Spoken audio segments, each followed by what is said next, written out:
শুরুতেই জানিয়ে দিব, ইসরায়েলি রাষ্ট্রদূতকে তলব করল আরব আমিরাত।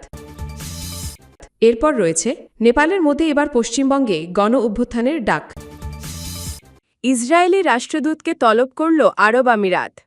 কাতারের সাম্প্রতিক হামলার ঘটনায় ইসরায়েলি রাষ্ট্রদূত জোসি শেলিকে তলব করেছে সংযুক্ত আরব আমিরাত। ইসরায়েলি গণমাধ্যমে খবর প্রকাশিত হয়েছে। কাতারে হামাসের শীর্ষ নেতাদের ওপর ইসরায়েলি আক্রমণের ঘটনাকে কেন্দ্র করে দুই দেশের মধ্যে যে টানাপোড়েন তৈরি হয়েছে, এটি তার নতুন প্রমাণ বলে মনে করা হচ্ছে। মঙ্গলবার দোহার হামলার আগেই আবুধাবি ও তেল আবিবের সম্পর্কে অস্বস্তি তৈরি হয়েছিল।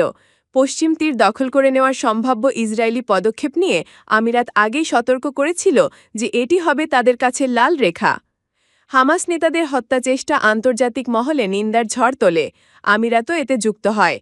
বুধবার ইসরায়েলি প্রধানমন্ত্রী বেনিয়ামিন নেতানিয়াহু কাতারকে সতর্ক করে বলেন, হামাস নেতাদের বহিষ্কার করুন বা বিচার করুন, নচেত আমরা করব। এই বক্তব্যকেও ইউএই শত্রুতাপূর্ণ মন্তব্য আখ্যা দিয়ে নিন্দা জানায়। ওই সময় আমিরাতের প্রেসিডেন্ট শেখ মোহাম্মদ বিন জায়েদ আল নাহিয়ান উপসাগরীয় দেশগুলো সফরে ছিলেন, যেখানে আঞ্চলিক সমন্বয় জোরদারের চেষ্টা চলছিল। আবুধাবি থেকে কোনো আনুষ্ঠানিক বিবৃতি এখনও আসেনি, তবে গণমাধ্যম বলছে আরব আমিরাত কাতারের অনুরোধে তেল আবিবে তাদের দূতাবাস বন্ধ করার বিষয়টিও বিবেচনা করছে। পাশাপাশি আবুধাবি ইতিমধ্যে রাষ্ট্রদূত জোসি শেলিকে সরিয়ে দিতে আগ্রহী, কারণ তার বিরুদ্ধে প্রোটোকল ভঙ্গ ও নিরাপত্তা বিধি লঙ্ঘনের অভিযোগ রয়েছে। দোহায় দীর্ঘদিন ধরে হামাসের প্রাচীর কার্যালয় রয়েছে এবং সেখান থেকেই গাজা বিরোধীতি ও বন্দি বিনিময় নিয়ে মধ্যস্থতা চালিয়ে আসছে কাতার। এমন অবস্থায় কাতার রাজধানীতে ইসরায়েলি হামলা কূটনৈতিকভাবে অত্যন্ত সংবেদনশীল হয়ে দাঁড়িয়েছে। এদিকে আসছে রোববার ও সোমবার দোহায় আরব ইসলামী জরুরি সম্মেলন আহ্বান করা হয়েছে। সেখানে ইসরায়েলি হামলার ঘটনা নিয়ে আঞ্চলিক অবস্থান সমন্বয় করা হবে বলে জানা গেছে। নেপালের মতো এবার পশ্চিমবঙ্গে গণ অভ্যুত্থানের ডাক। নেপালের মতো ভারতের পশ্চিমবঙ্গেও গণ অভ্যুত্থানের ডাক দিয়েছেন বিজেপির সাবেক সংসদ সদস্য অর্জুন সিং। শুক্রবার দেশটির গণমাধ্যম দ্য ইন্ডিয়ান এক্সপ্রেসের এক প্রতিবেদন থেকে এ তথ্য জানা গেছে।